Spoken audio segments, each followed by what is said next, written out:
Des bâtiments vétustes, des locaux exigus, la municipalité de Vieux-Habitants a décidé de prendre le taureau par les cornes en lançant un vaste programme de rénovation de la mairie. Construit au début des années 1960, le bâtiment jugé aujourd'hui obsolète ne répond plus aux normes de sécurité cyclonique et sismique en vigueur. Un projet d'envergure pour le chef d'édilité qui prévoit une extension de la mairie sur 550 mètres carrés supplémentaires avec une durée des travaux évaluée entre 12 et 18 mois. Mettre ce bâtiment dans le modernisme, quelque part, mais tout en conservant des matériaux quand même qui sont liés un petit peu à la qualité même de l'environnement de Vieux-Habitants, parce que je rappelle, nous sommes à proximité de l'église qui est la plus ancienne de la Guadeloupe, qui est classée monument historique. Donc nous avons quand même à respecter un certain nombre de normes. Nous avons voulu aussi faire un espace beaucoup plus agréable en termes d'accueil pour que les services soient mieux signalés. Estimé à 3,4 millions d'euros, ce projet de rénovation englobe également l'aménagement de la place Etna et de la salle polyvalente.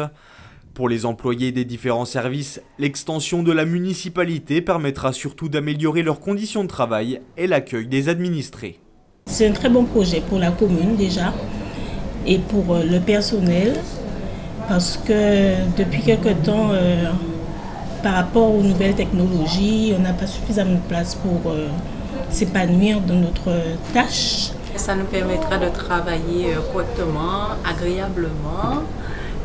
On aura un autre cadre de vie, et ce sera mieux adapté, mieux rénové.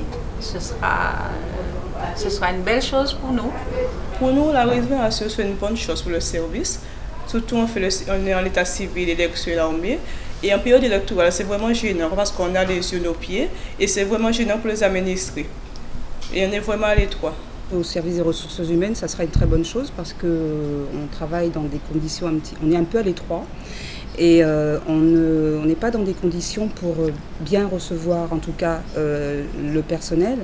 Et donc cette rénovation sera pour nous quelque chose qui va te donner un plus à l'exercice de notre fonction. En parallèle, et dans un souci de modernisation de ses infrastructures, la municipalité va également procéder à la réhabilitation des 2 terrains de football situés à Navarenne-Marigot et à Cousinière. Une cure de jouvence de ces équipements sportifs alliée aux travaux d'aménagement de la 3e tranche du stade municipal, comprenant la réalisation de 160 places de parking, la réfection de la billetterie et la création de plusieurs commerces.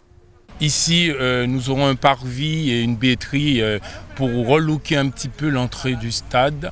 Entre le parvis et la billetterie, il va y avoir aussi la réalisation d'une voie piétonne où les gens pourront circuler avec une bonne fluidité, puisque vous savez, en période d'affluence, quand il y a un match qui se fait, le bourg devient restreint. Et donc ce projet qui nous tient à cœur redonnera à la collectivité, à la commune de Vieux-Habitants, un autre visage. Le projet de réhabilitation des équipements sportifs ainsi que les travaux de la 3e tranche du stade municipal sont quant à eux estimés à 1 620 000 euros. Ajoutés à la rénovation et l'extension de la mairie, ce sont au total plus de 5 millions d'euros que devra débourser la collectivité abyssoise pour mener à bien ces travaux. Un financement rendu possible grâce au soutien escompté du Conseil régional à hauteur d'1 800 000 euros.